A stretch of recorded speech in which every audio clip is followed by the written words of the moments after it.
Hello， 大家好，今日咧同大家分享一個番茄燉排骨，主要嘅材料有我哋首先咧將啲飛牌洗乾淨，吸乾水，就加啲調味料入去醃拍先，有1/2茶匙嘅鹽，1茶匙糖，1茶匙嘅生抽，跟住仲有1湯匙嘅蠔油，我哋將佢撈下佢，加少少胡椒粉。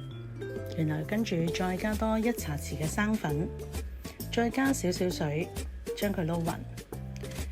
我哋就要將佢醃最少1個鐘。醃完之後，我哋咧燒熱嘅油鑊就將啲飛牌擺落去個鍋裏面咧，去煎到兩面有微微金黃色就可以啦。我哋煎下佢之後，跟住我哋就可以隔翻起佢，然後抹乾淨個鍋。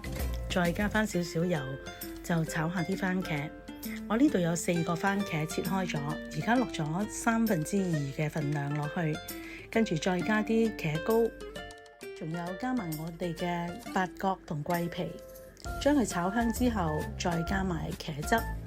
茄汁大約咧係3湯匙，跟住我哋加少少水，再將排骨回鑊，就將佢煮20分鐘。煮到咁上下，見到啲番茄皮已經鬆開咗啦，我哋就夾起佢先。夾晒啲番茄皮之後，就將剩低落嚟嘅1/3番茄肉都擺埋落去，跟住再煮5分鐘。煮好咗之後，跟住我哋就試味咯。試咗個味道，如果爭少少嘅，我哋就加多少少嘅生抽同埋糖入去。調好味之後，咁就完成噶啦。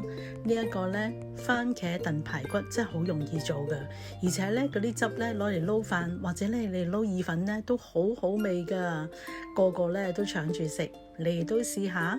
最重要梗係幫下我手，分享俾多啲嘅朋友一齊追蹤我專頁啦。多謝你哋一直以嚟嘅支持，拜拜。